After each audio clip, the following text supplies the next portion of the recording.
everyone say hello to the Lucas E. Allen Show at the say the least. What is going on? You're welcome to episode Lucas E. Allen Show on YouTube and all audio platforms. Lucas E. Allen Show, like I said.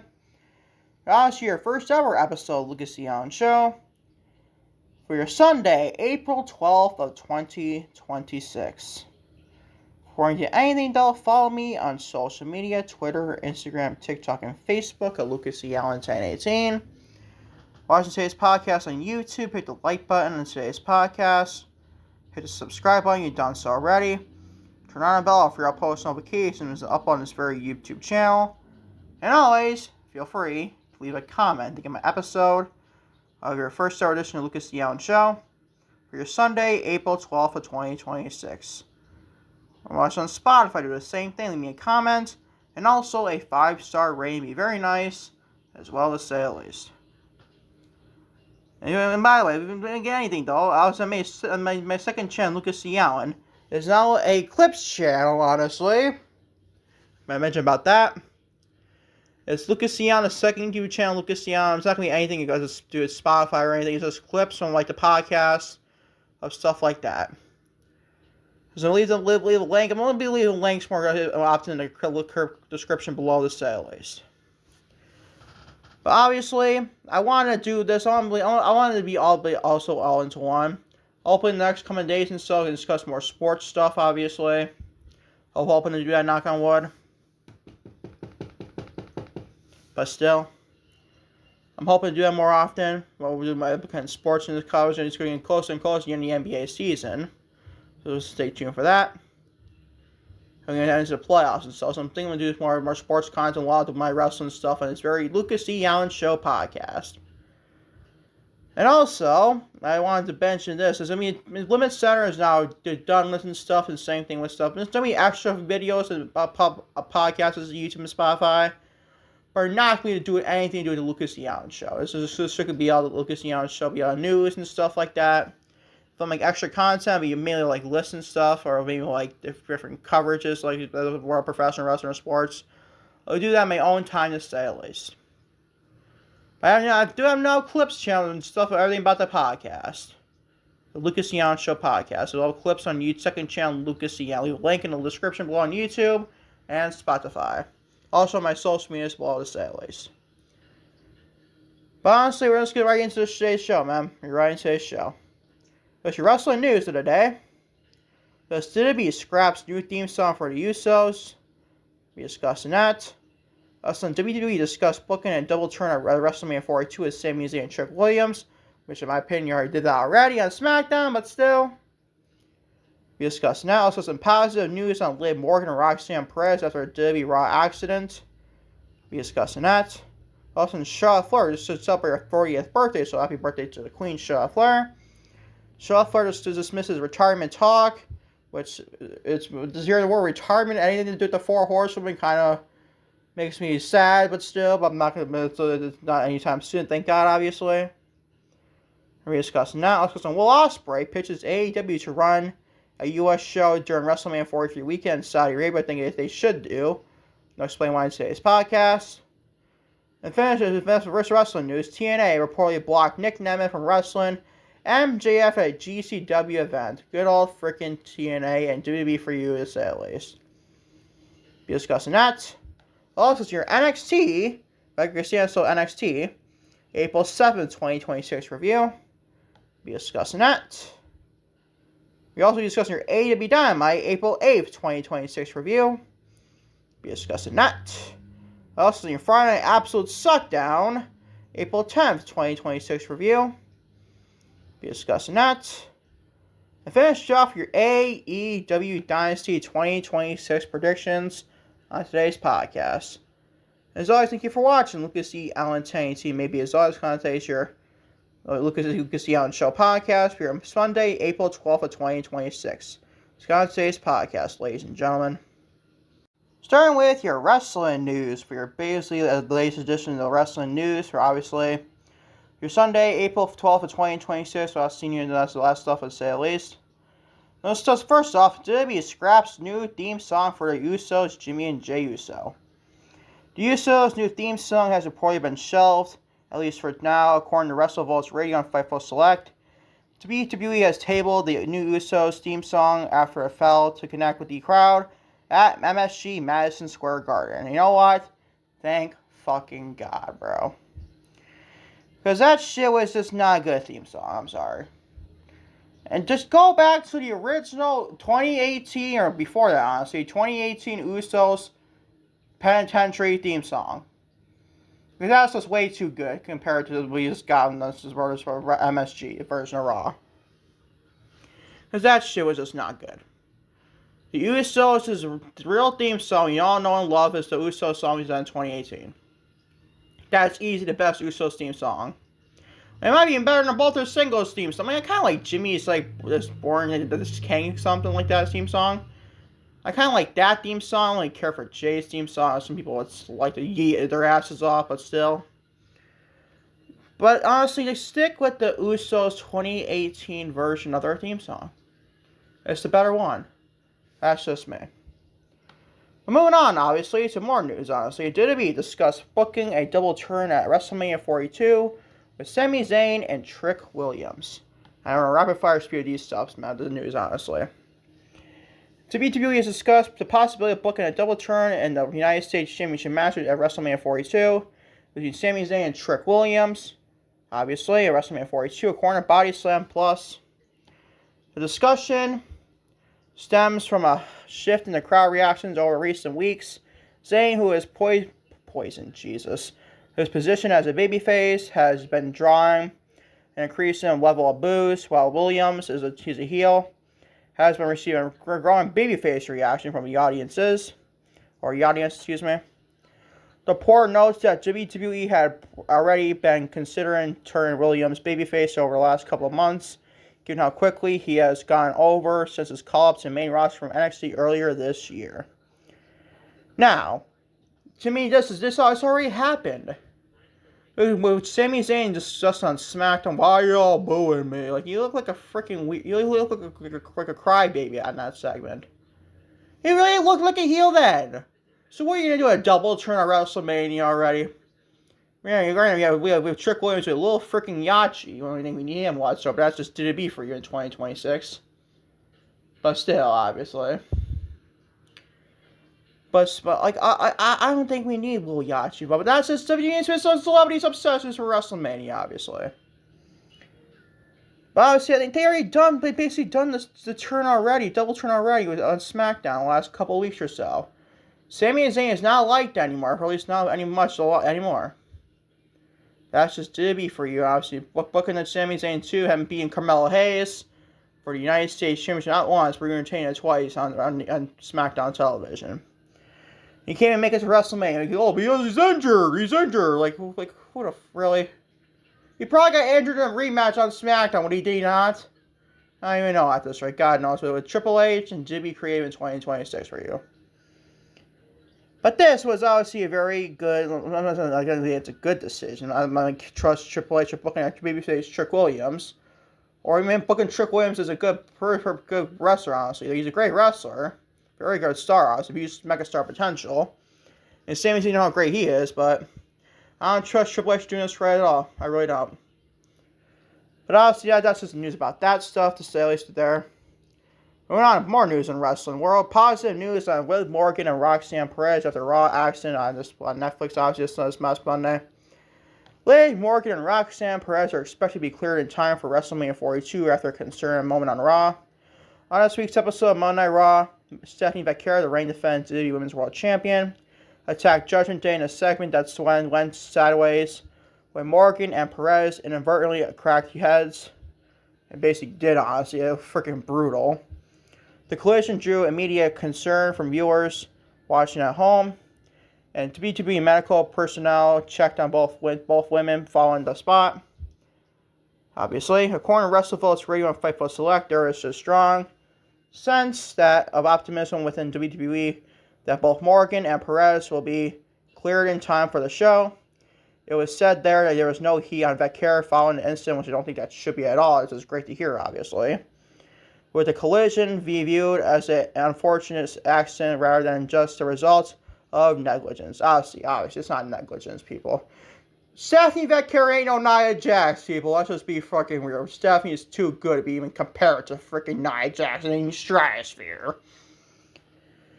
You always will get those people, probably, I don't know, maybe the AEW sickos, being the Liv Morgan fans, honestly, I don't know. They ain't going to be necessary at all by slamming Stephanie with this. It's just accidents happen. Meanwhile, she's not like it feels like a Nia Jax situation, does this over and over, and maybe be concerned. But it's just an accident, people. I mean, suppose Stephanie can be a stiff wrestler at times. But that's how great we love Stephanie Becker. And Liv took this like a freaking bee and started saying anything with Roxanne.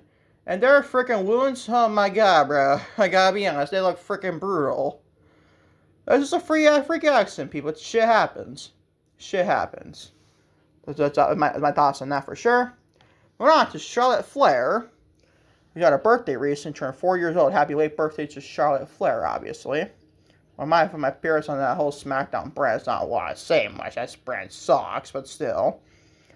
Charlotte Flair dismisses retirement talk, which is kind of a weird, insane talking about retirement to 4 horsewomen.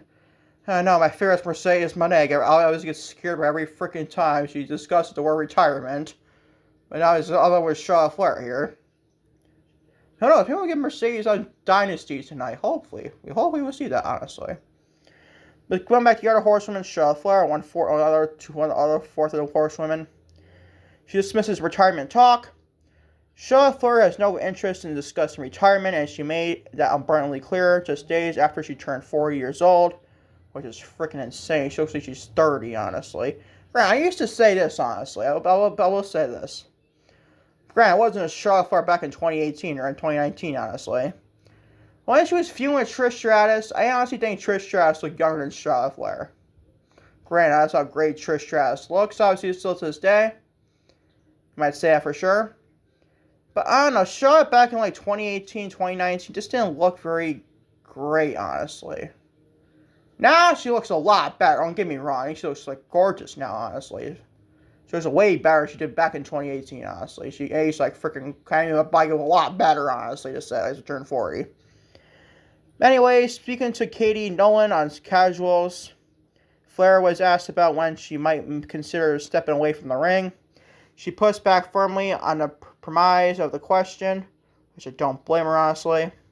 None of that. It's unfortunate that some of these sentences happen because I feel like in our industry, men don't reach their prime until 40. Which I don't know about that. I mean, you can make a case for that for sure, but it depends on who you're talking about. I started late. I didn't win my first title until I was 30. Granted, I was like 2015 when she won a Divas Championship. Maybe the NXT Women's Championship, too. Whatever, let's get back to the segment, obviously. Obviously, but I graduated, I had awkward 20s and stuff to say. I just freaking messed up my notes, obviously. Good on me, honestly. Good on me, honestly. Where I started with my championship of 30. Yep, there you go. Where the girls are now, which is awesome, and a lot of people are in the younger 20s, Flair said. But I graduated, had the awkward 20s of knowing what to do, and them wrestling came later in life. But saying that men don't hit their prime until 40, why am I not hitting my prime now? I mean, I don't know, man. Charlotte, at least, she's gotten better in, like, the last couple since she came back from injury, like this year, honestly. She's been a pretty good wrestler. Last couple years and stuff. I'll say when she just came back at the Rumble, I would say she's a little rusty. It's just understandable. She came with a lot of turn, a couple of ACLs and MCLs. Maybe a meniscus to a point. She came with a brutal injury. So, of course, she's probably stuff start off rusty. But still. And I think it would be easier to help to label me in the box, but I'm not going to let anyone put me in the box. And I hope women in any profession who are about to turn 40 don't think that is a slowdown or any endgame Flair added. Which is a great enthusiastic mindset from Charlotte Flair there, if you ask me. Flair made it clear she intends to wrestle in her own terms and timeline regardless of rise of younger talent around her. But if anything, she's going to quote, whatever the industry that you're in the sport, like Lindsey Vonn did. Who is Lindsey Vonn? Never heard of her, honestly. It might be kind of a me thing.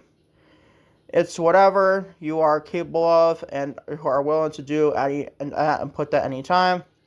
I'm very fortunate. I started off on top, so it might seem like my career is longer, but I just have had that opportunity to be at the top of my game.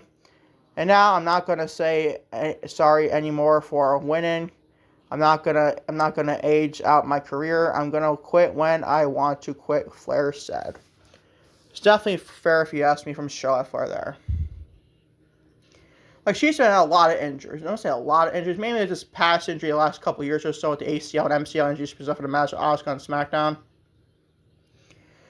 Other than that, she's been kind of healthy to a point. Well, guys, she had to take some personal stuff aside. I'm not going to discuss, honestly, in this podcast, but still. But honestly, she looks great to start being 40. I used to always not care. Usually, I was, like I said, in 2018, 2019, when she was feuding with Trish Stratus. I feel like Trish Stratus looked a lot better than Charlotte Flair back then. I'm going to be blatantly honest with you.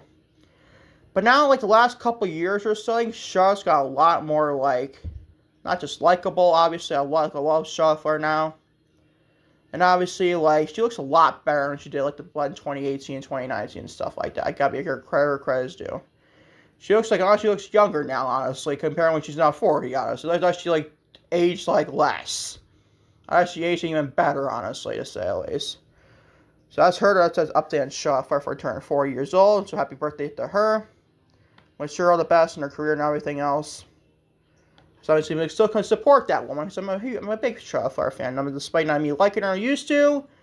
Yeah, especially with Sasha Banks back in those days, obviously not like Charlotte Flair at all. But still, I kind of agree with that, obviously, thank God. Anyways, we back to more news in the wrestling world. Will Ospreay pitches AEW run on a U.S. standard show during WrestleMania 43 weekend in Saudi Arabia, which I think AEW should.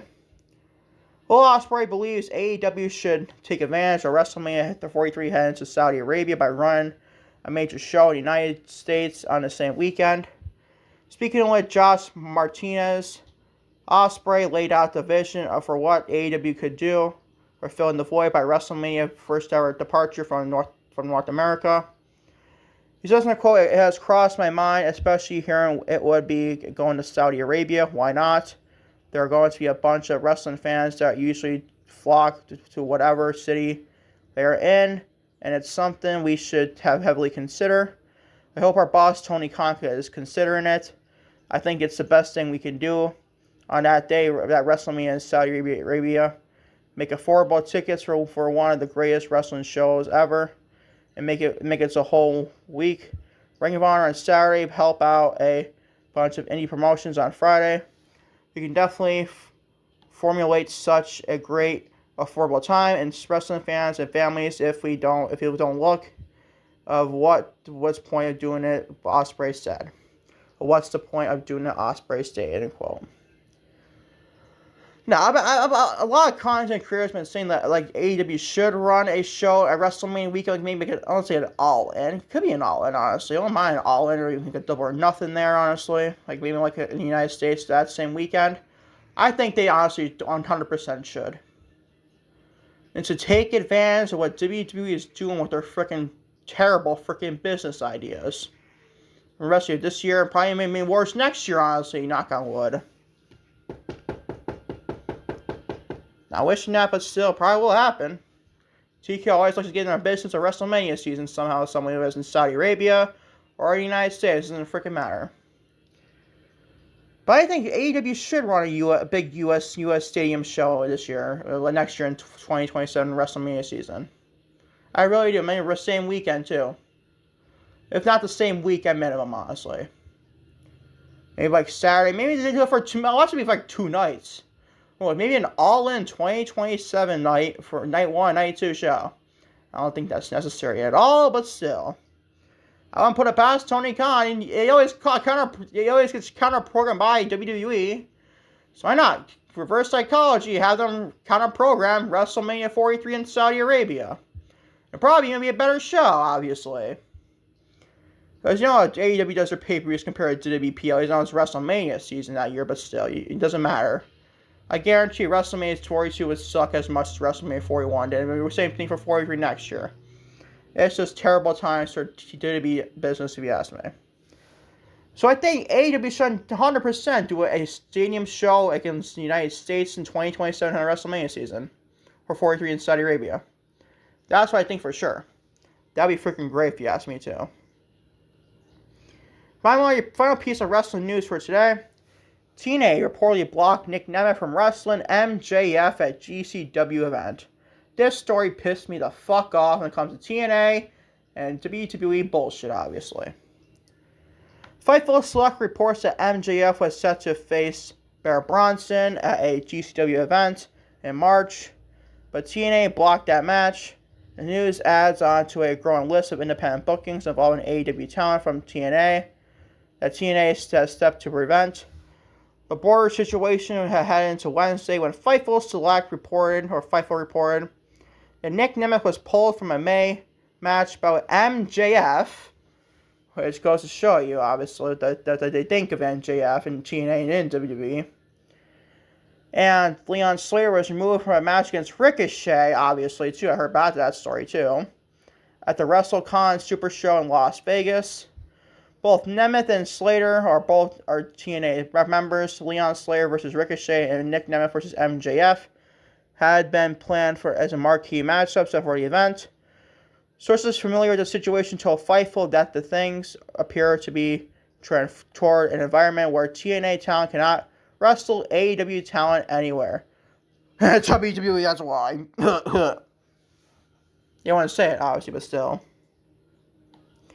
According to Fightful sources, TNA President Carlos Silva was unhappy at AEW Collision and ran head-to-head with last Thursday's Impact show. Oh, come on. That is fucking bullshit. It's not the first time last week that Collision aired head-to-head with TNA. Cut the fucking bullshit. That is not the first time nor the last time it was going to happen. It didn't even happen the first time before minus last week. Didn't he just like Christmas stuff? It's Christmas season. I don't know what's where he cares for wrestling on Christmas season, but still. It's still a fact. It ain't the first time that the Collision's been on Thursdays going head-to-head with TNA. And plus the show is taped, so what the fuck does that matter? I think Collision was taped on, so I'm not sure. That scheduling decision was made by Warner Bros. Discovery due to NCAA tournament coverage. There you go, forgot to mention that, March Madness. It was not an AEW call, obviously. Despite that, Fallout has landed on talent and working independent dates involving AEW wrestlers. Fightful also know that TNA had been pulling talent Borley due to partner conflicts with WWE as a current TNA partner. There you go, like I just mentioned, WWE has to get their nose involved with this bullshit. There I go. Which sources believe as a factor in the restrictions being applied to AEW crossover bookings significantly. Gee, you don't say. Well, who said that just a second ago? Oh, that's right, me. My God, man, what is with WWE just freaking being so egotistical and so naive? Oh, you can't work with AEW wrestlers there, TNA. You're contractually obligated to be partnership with us. I mean, we gotta get our nose involved because we're stupid idiots. Yeah. What the fuck, bro? Just because TNA is a partner with WWE, and WWE's gotta get their freaking nose involved to ruin a potential, like a marquee match like Nick Nemeth and MJF. This is why I tell you people, you're never going to get a WWE versus AEW Forbidden, no matter if fantasy bookers want to see it or not. It's never going to happen. It's just not. They're both too egotistical to get their noses involved with each other. They just are. WWE is even worse than that. WWE is even worse. And especially with their freaking awful shit happening in WrestleMania this year, like this company. It's God forbid they have one of their guys down there in TNA wrestle the AEW World Heavyweight Champion MJF. God forbid. They are so to be granted, it's half it's TNA's fault. I mean, doing a partnership with WWE, it's half their fault too. And they're not just WWE to blame. It's also TNA too. But still, I think it's all majorly all WWE. It's mostly a fault of WWE. Anybody that thinks otherwise, I don't know what to tell you, people. WWE is much as to be a lot more to be involved with this. It ain't just TNA, it's also both of them, honestly. It just goes to show you how both politics and wrestling can frickin' be so frickin' ridiculous. That's why I never talk politics in the United States politics, because fuck politics in general, but still. But it's politics implicating wrestling too, obviously, and I hate that even more so, honestly, to say the least. That is all your wrestling news for today, to say the least. Moving on to your NXT, WWE NXT April 7, 2026 review. And I know people, NXT shows obviously don't tend to do well, honestly. Or go out because it's obviously developmental, but I decided to do a review for this week because it's obviously following stand deliver to say at least. I mean, stick to it doing more often, honestly. But starting with Tony D'Angelo, the reigning defending NXT champion, was the first man to arrive in the night wearing the NXT championship around his waist. He talked about the history of NXT, that led him to the moment before naming Joe Hendry, who appeared. Say his name and he appears! He talked about his history of NXT and led to him be a moment, as just mentioned, obviously. Ethan Page and Ricky Sainz both made their own claim, but Dark State arrived, security then appeared, but a brawl still broke out between the wrestlers into a commercial break. During a picture-in-picture break, the locker room came out to finally restore order. Robert Stone announced that the champion and his three potential challengers would face Dark State later. Can they coexist, pal? D fucking plus is your grade, and this shit sucks. What the fuck are we doing here? Are you freaking for real, NXT? You're following your big show with Standard. That does a very good show, honestly, from last Saturday. Then he produced this fucking dud of a segment. The following your show, honestly, for Tuesday night. This shit fucking sucks. Should I move on? Izzy Dame defeats Sil Ruka, thanks to Zarya, Costa, and Ruka the match. Just gets a C+. I expected this a lot, honestly. I expected this, Zarya, Costa, and Sil Ruka the match here. Especially because Zarya lost to Sil Ruka at Stand Deliver, obviously. It doesn't make sense for her to attack Zarya for Sil Ruka. But then again, like, why would Zarya just not get the first win on the belt? They're going to do here. But then again, they're probably not allow Ruka to lose back-to-back matches, honestly. But this was not a bad match. I'm not a big Izzy Dame fan. I'm not a huge fan of her. She's not bad in the ring, but still. Gave us a C+, though. Keanu Carver defeats Josh Briggs and Jasper Troy. Another C+. Kind of fucking boring and not a bad match, but I don't care. I really don't. Like, Keanu Carver, I think he's good on anything. He's a badass. He's like one of those powerhouses they got in NXT. Don't care about much of Josh Briggs and Jasper Troy, but still, he has a C+, I guess. Whatever. Moving on to Ethan Page, Tony D'Angelo, Ricky Sainz, and Joe Hendry. Tony D'Angelo being the reigning defending NXT champion. In an 8-man tag, they defeat the Dark State in an 8-man tag in a flying fuck match.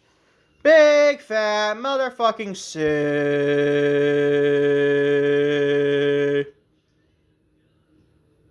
Really, dude? Really? And then think what? Did Ethan Page attack Ricky Sainz? Like, who the fuck cares, dude? This show, man, the reason why I don't review it half the time either. Brand, believe it or not, this overall show great. It's better than Smackdown last great game, but still. A match that didn't get a flying shit. Then Ethan Page by the first defense for Tony D'Angelo NXT Championship. I don't mind that, honestly, but still. I'd rather have Ethan Page up to the main roster at that point, but then again, it's an NXT Men's Division sucks, honestly, but still. And you're honking horn outside my apartment. What else is new, people? C+, you're great with this. Hold on to Lexis King. More boring shit. defeats Jazz Hall in the WWE Men's Speed Championship #1 Contenders Tournament. This, my friend, is an overall grade of a D fucking plus. Shall we move on? Shall we fucking move on, bro? Who the fuck cares about the Speed Championships? Nobody cares, bro. Nobody freaking cares. At least I don't. God bless you if you care about the Speed titles of men's and Speed Championships in WWE. I just don't care. I don't care at all. Oh, women I care about, though. Blake Monroe. Yeah, I love Blake. She is freaking amazing. Got a new title on Tuesday, I saw. The Custom North American Championship for Blake Monroe. Blake Monroe and Jackson Drake. I think it's a pretty good duo, honestly, in NXT, honestly. Defeat Tatum Paxley to reign defend NXT Women's North American Champion Shiloh Hill. Best thing by far on this damn show. At a B+. Very good mixed tag match, honestly. I don't like Blake paying your champion, your North American champion, honestly. You take an L here, but still. Price this is another match of Blake and Tatum, honestly. I don't think Blake should take another L to Tatum again for another championship still. I don't know at this rate, but at least we get a solid tag team match on this show with mixed tag team action, honestly.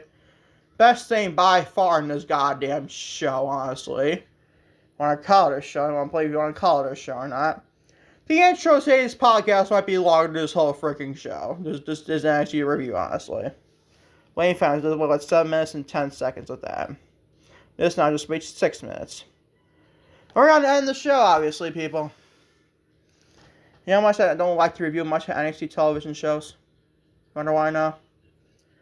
Fatal Influence. JC Jane, I love dearly. Didn't like the segment still. JC Jane, and JC Jane. I skipped over the segment, good on me. Lola Vice, reigning defend NXT Women's Champion. Talked about her journey to the top of the NXT Women's Championship. Pryan mixed martial arts behind her and humbling experience in her first year in NXT. Fatal Influence, now I'm going to say it. JC Jane, Lainey Reed, and Fallon Henley interrupted to talk down about the winner of Vice. JC Jane demanded a rematch, and Robert Stone arrived to announce a rematch next week at NXT Revenge. Fatal Influence tried to lay out Vice together, but the Vice sent all 3 women packing. This, my friends, is an overall grade of a C-.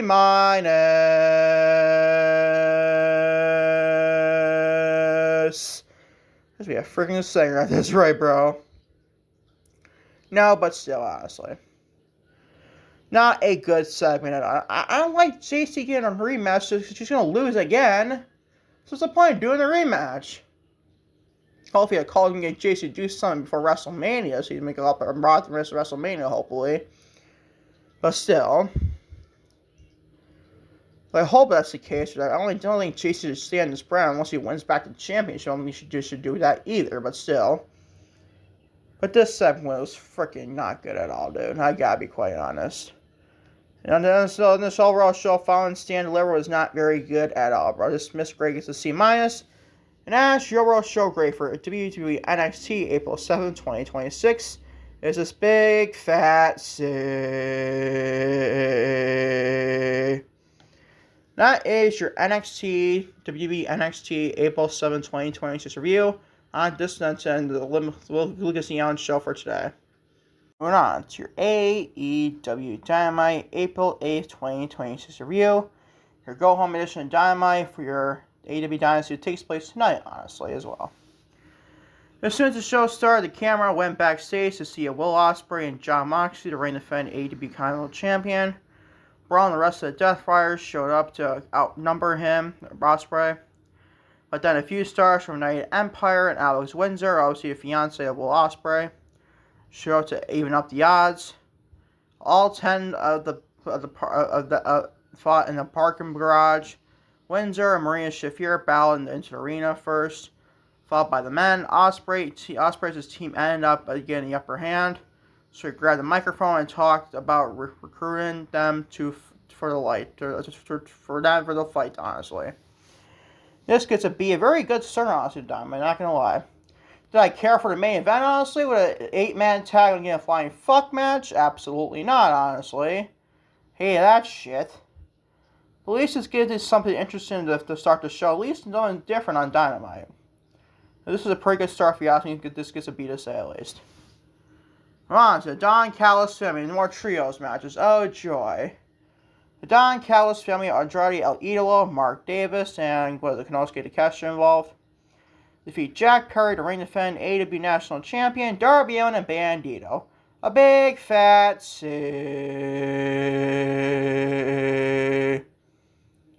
Did you seriously? I don't care for trios matches. And here's the real people who want to show everybody the grading system. If there's an automatic trios match, there's no storyline involved or anything interesting. You get a C or if not lower. Honestly. I am tired of trios matches. They all can just freaking go away forever. I'm tired of them. Get rid of the trios titles in AEW too. What's about? I didn't even know the dogs, the Clark Connors, David Finlay, and Gabe Kidd were even the trios champions. That's how relevant those trios titles are, honestly. This is a big fat C. Who the fuck cares? It's beyond me. I don't care at all.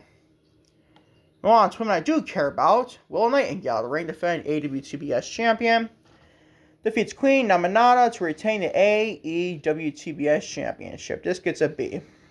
Very solid match. Tied for the best grand of the show, the opening segment, too.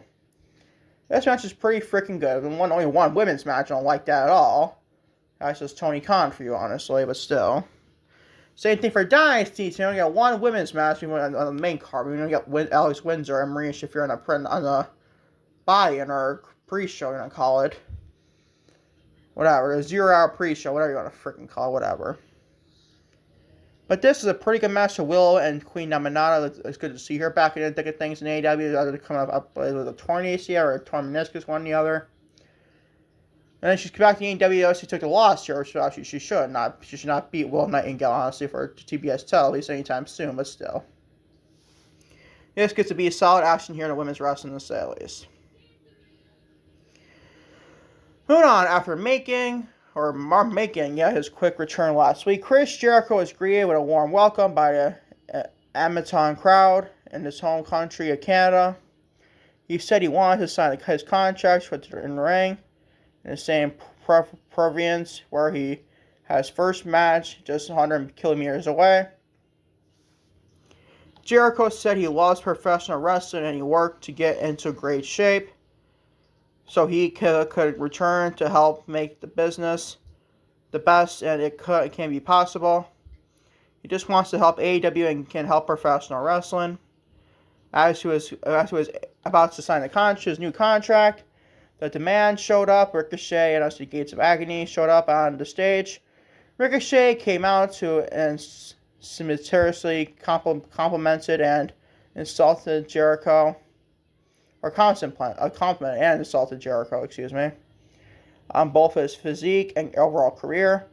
Jericho told him that he just made the list and the crowd popped. Which obviously brought back the list, obviously. The list of Jericho we saw in WWE.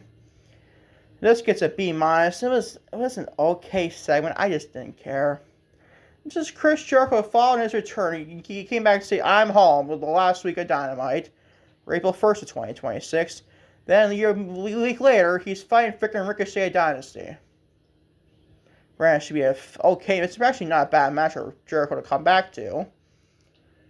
But this is kind of an underwhelming freaking promo. It really was. So far, we're 0 for 2 for Jericho back on television. It's not all his fault, maybe Tony Khan's fault, but still. This gets a B-. I'm going to be generous, giving it a B-, honestly. The reason why I gave it a B- because the list of Jericho is back. I didn't pop this shit for that shit, honestly, but still. This gets a B- to say. It's not a boring Dynamite, you freaking tell people. Well, Tommaso Ciampa defeats Mascara Dorada. Another B-. Did you care? Because I know I didn't. I love Tommaso Ciampa. Solid match. Good match, honestly, but I just don't care. I don't care, Tony. Give me something to implicate. The thing is, it's been involved in TNT Championship. But it's obviously Kyle Fletcher to vacate, which I feel incredibly terrible for him, obviously. Wish him all the best. But I'm probably get your Brody King. My pick for tonight for the TNT Championship Casino Gauntlet was to implicate here for number 1 spot. I mean, you want Tommaso Ciampa or you're even better, honestly, Brody King. I feel like Brody should win the TNT Championship if he is back for tonight, to say the least. But this gets a B-, not a very boring match. It's not a bad match. I didn't really care, honestly. B-, you're having judged it that great, too. Hardy on to your main event. Spoiler alert, it's the worst leg on the show. United Empire defeat the Death Riders in the main event with Will Ospreay pinning Jon Moxley. It'll probably spoil tonight's outcome. C-. C-. Did you seriously care for an 8-man tag and unifying fuck match? A banger of wrestling, flippy divey wrestling on the show. Like, we don't see enough of that. Give me something to hype up Dynasty for, Tony. Give me something interesting for Dynasty to hype up for. Yeah, one single appearance from Kenny Omega or MJF. Like, that's freaking ridiculous, you think, right? That's stupid. Whatever, I guess. People. Hear a freaking bike outside my apartment. Else is new, people. Anyways, though, this freaking bike is on my nerves, people. Freaking bikes, I'm going to tell you, people. I hate bikes. I hate them all with a passion. Motorcycles. But this is a C-, worst thing in the show. I don't care how good the match was. I really don't freaking care. C- is your freaking grade. That's the overall show grade for AEW Dynamite. April 8th of 2026 is a B-. Now, this doesn't even go 8 freaking minutes, dude. That's all freaking meaningless Dynamite was this past week, to say the least. But that is your AEW Dynamite April 8th, 2022 review on today's episode of Lucas C. Allen Show, to say the least. Moving on to your Friday night absolute dog shit suckdown April 10th, 2026 review. When we went live to the arena, Rhea Ripley, first of all, we forget that. Joey Rose officially announced that he is being in the corner with also Cody Rhodes against Randy Orton, and in his corner, Pat McAfee. Oh, joy, I cannot wait for that shit, people. So nobody ever. Anyways, when we went live to the arena, Rhea Ripley came out to talk about Jade Cargill, the reigning defending WWE Women's Champion. Going after Io Sky, she called out Jade for a fight, but Sky showed up instead. She told Rhea Ripley that since she gets Jade at WrestleMania, she wants to face a champion tonight and to get revenge. All this booked the match for main event. C+ is your great short, simplistic, I don't care segment. I'll be honest, at least we didn't start for the Pat McAfee shit last week. Better than that shit, but still not saying much at all. I'm just tired. This Jade and Rhea feud is just not good, bro. And we get Jade Cargill and being Io Sky main event place. I don't mind that, honestly. Like some people do. Well, we're sacrificing Io Sky to even make the WrestleMania card, dude. That's simply not good. The creative there at WWE, Triple H, not good. This woman had the best match last year, both Night 1 and Night 2 combined. And she can't even have a match on this year's card. For 42, a year later. Stupid, I know. It pointed forward at the long time on the podcast, honestly. The Limit Center before that, honestly. But this gets a C+. Did you seriously care for this opening start? Because I know I didn't, honestly. Not care at all. Well, it's the best thing on the show, believe it or not. We've seen this a lot in the past. Alexa Bliss defeats Bayley to the day. I think I hated this match. This is a fucking roll-up, honestly. This is a lot better matches they once had in the past, though. This gets a B-. The best thing on the show, but it ain't a great grade. It's only a B-. Per se, how this show sucks, but still. I love Bayley. She's freaking phenomenal. I love Bayley to death. We all like Alexa Bliss, too, honestly. I like Alexa a lot, too, but still. But this match, it was solid, won't get me wrong. It's the best thing on the show, like I said. It's not saying much. The show sucked, honestly, but still. And then you end the freaking roll-up like it did last Wedge and Bayley on Raw. Not on Monday, but still, you get the point. But this hits a B-, I guess. Honestly, it was a solid match. I didn't care, honestly, either.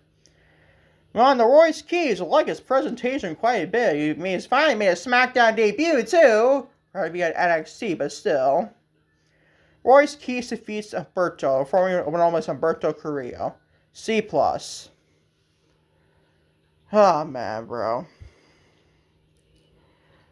what are we doing here? Like, Royce Keys, it's great to see him finally on television, don't get me wrong.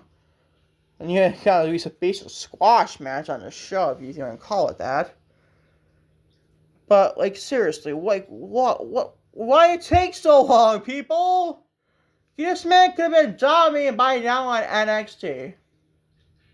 He could have literally destroyed a whole division combined in one night. Literally. He'd be a big major fish in a major small pond. But he gets to call it NXT against SmackDown. You can't even get Blake Monroe on this show, or even Ethan Page on this show. Or Royce Keys, I like Royce Keys a lot. But he should be in NXT dominating the shit out of the NXT brand. It makes more sense. And he waited so long to debut on SmackDown where I don't even care anymore. His presentation looks great, don't get me wrong. Honestly, kind of a little overfemi, but still. I don't know, man. What do you want me to say? It's better than this shit. Next on this show, the worst thing by far on this show is Pat McAfee. Oh, God, man. Oh, another week where this shit gets even worse, bro. Oh, how the mighty have fallen for the Cody Rhodes and Randy Orton feud. You can't not even feud anymore. It's centered around Jelly Roll and Pat fucking McAfee. Pat McAfee came out immediately, insulted the San Jose crowd like we fucking care, and called the town a shithole. He even gave middle finger on the show, but that gets bleeped, of course. He called himself a hero and said the stars like CM Punk are spineless bums. It almost felt like they are building a McAfee and Jeanette. Whatever, who cares? This is a heelish promo. He was insulting the individual fans. Eventually, Rose came out to issue a response. He said everyone wants to see Orton and see Orton at Mania, but nobody wants to see Pat, and told him to go home and stop being a play wrestler. I mean, laugh my ass off, honestly, because it's still true, honestly. Cody was about to leave when Pat insulted him with too many times, and he started petting into the back of the ring. Orton appears to the big screen and showed that he had attacked Jelly Roll backstage. My God, bro, this shit sucks. This shit fucking sucks. McAfee distracted Rhodes as Orton could attack from behind, and Orton planted Rhodes with his draping DDT. A big fat F! Again! If I can get lower, I should be lower. Somehow. Maybe an F. I don't fucking care. Maybe I should do that for next week's show because it's this fucking bad! This shit is deplorable, people. I just have no words. I ranted so much last week and ran even more so this week, people. Oh, joy. This is your SmackDown show, ladies and gentlemen. What do I do anymore, people? Why do I try this brand anymore? This is unbelievable. It gets worse and worse and worse the more Pat McAfee comes out and exposes himself. This shit sucks. Get him and Jaro the fuck out of this feud! Get him out of this feud. But then again, how are you going to say this anymore? It's already fucking ruined. It got ruined last week, now it's going to ruined even more so. We can't rectify this feud as it is. We're going to a nice tag match at Backlash with Jelly Roll and Cody Rhodes against Pat McAfee and Randy Orton. Oh joy, looking forward to that shit so nobody fucking ever. Shit sucks. Big fat F. Hold on, Jacob Fatu defeats Tama Tonga. I don't care. Big fat C. Did you seriously care? Because no, I didn't. I really didn't care. Moving on.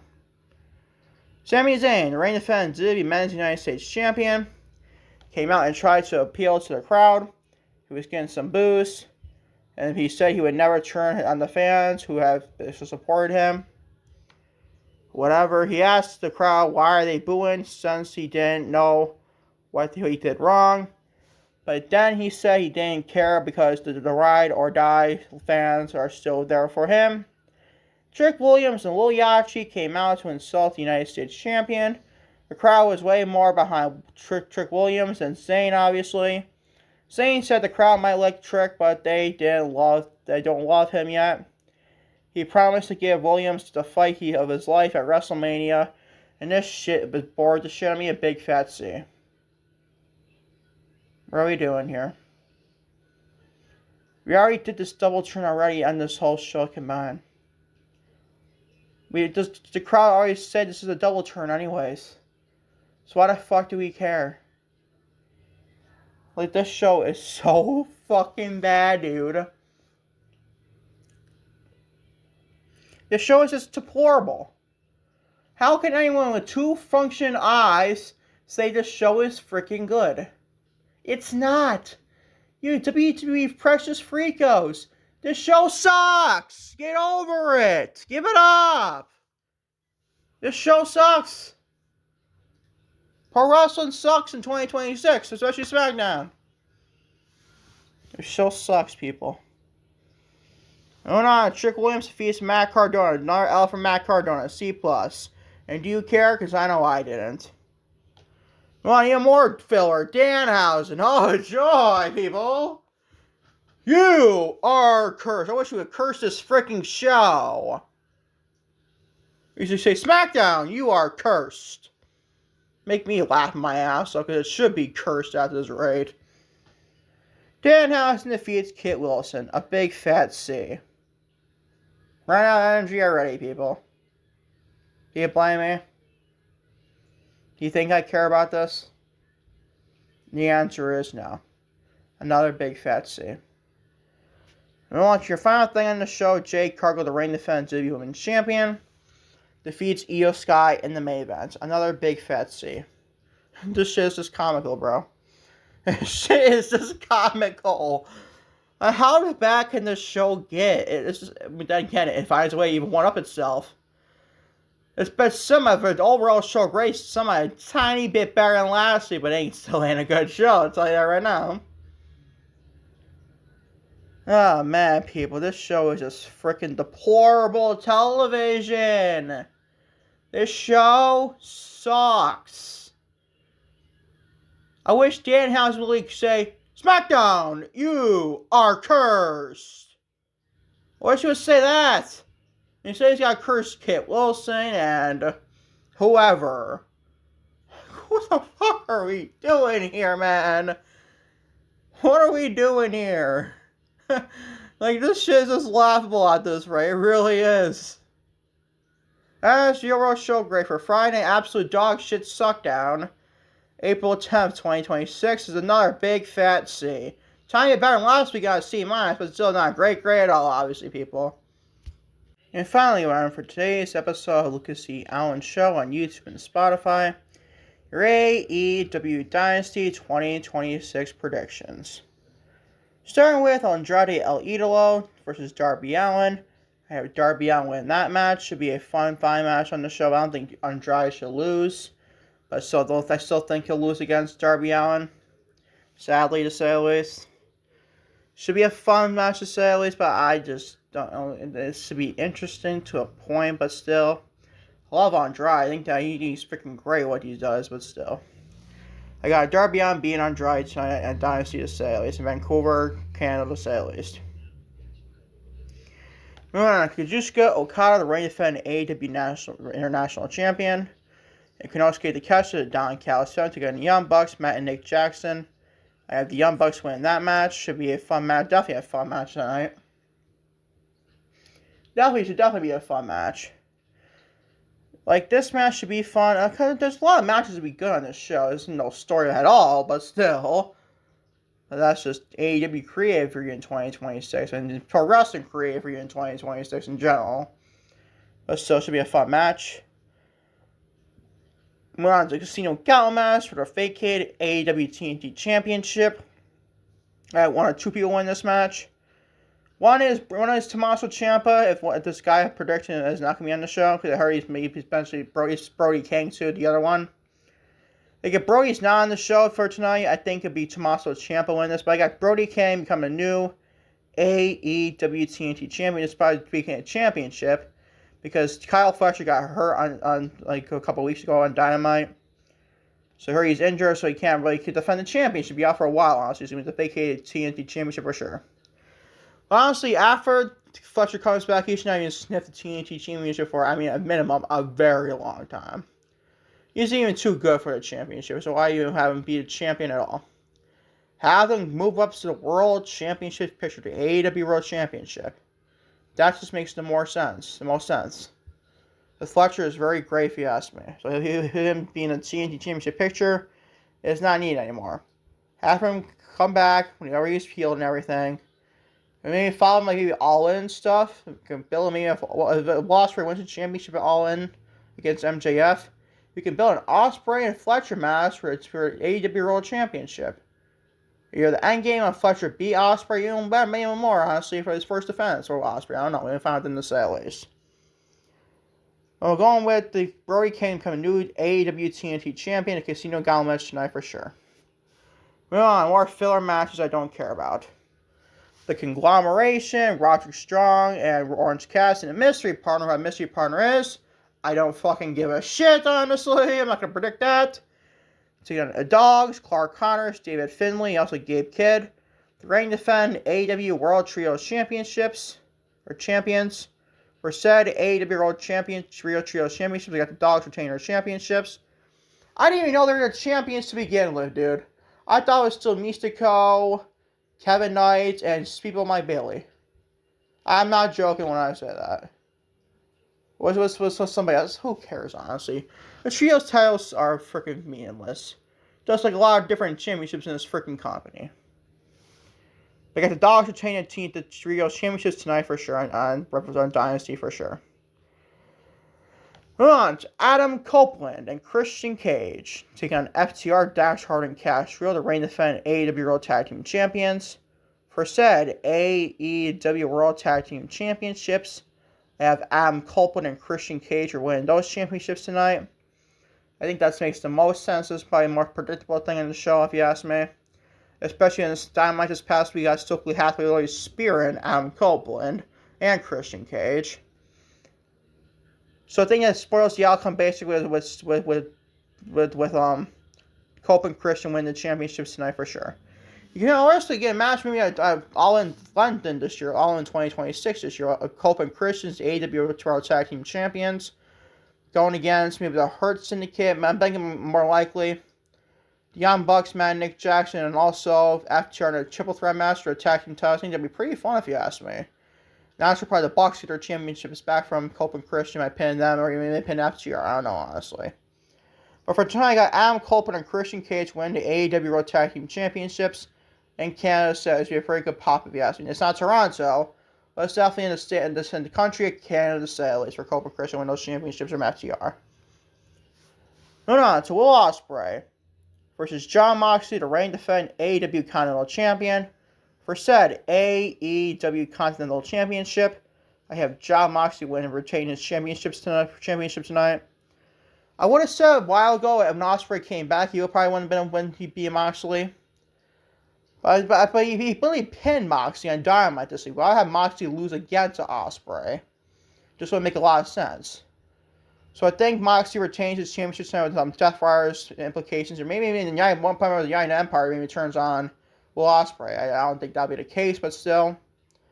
It should be interesting either that to say. We got Will Ospreay and Jon Moxley match. Jon Moxley retaining his AEW Continental Championship tonight on Dynasty to say at least. Moving on to a match I'm looking forward to, honestly. Jamie Hayter, I think he is freaking too good on the show. Too great is Jamie Hayter.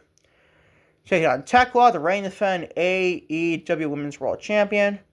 For said AEW Women's World Champion. So I just want to say it's interesting because you might get a big return on tonight's show. You know, AEW wants to produce big shows, like returns on the show, especially pay-per-views. But first off, we got Tekla retaining her AEW Women's World Championship tonight. And also the big return beyond this, probably after this match, with 0 belts, my girl Mercedes Moné. I think she's making an appearance on this show. Whether it's after this match or during this match, I mean, maybe like the Braun Burts get outnumbered, but Alex Windsor and also Jamie Hayter. They're down one person because the Triangle of Madness are only they're a trio. Like also you got like Tekla, you got Sky Blue and Julia Hart. Like, yeah, one more match for Braun Burts, and why not be Mercedes Moné? I know we last saw her as a heel, honestly. Be kind of weird coming back immediately as a babyface, but still. She says she wants more things other than belts. I know she's probably going after her AEW Women's Championship as a belt, I know, but still. But I just can't see Mercedes not appearing on Dynamite or on the show for Dynasty. Especially when you look at what is it, 8-match card. I forgot to mention this with Chris Jericho and Ricochet wrestling tonight. I have Chris Jericho win now. No one cares, honestly. I don't really care for that match at all. I completely forgot to put Jericho and Ricochet on this show on my notes here. I got Jericho win that match. I think I realized that, honestly. But I was going back to Mercedes Moné. I think she makes an appearance after this match. This is the only women's match on the main card. We got Alex Windsor and Maria Shafir in the pre-show. Which, God forbid Mercedes appears in the pre-show. That'd be stupid beyond stupid can be. I know. But I don't think that's going to happen. I think Mercedes Moné comes back and helps the Brawling Birds against a Triangle Madness trio. I just do. Maybe she has her own segment, for sure that could be the case too. But I think Mercedes Moné makes a return on the show tonight. I really do.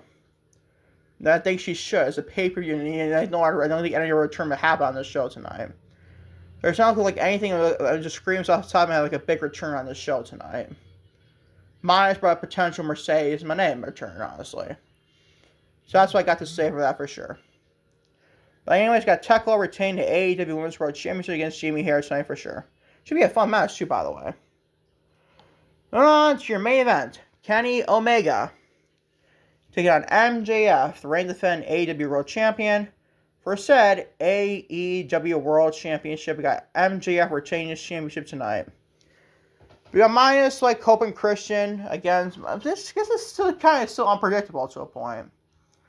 I know it's Kenny Omega is wrestling in his home state, home country, Canada.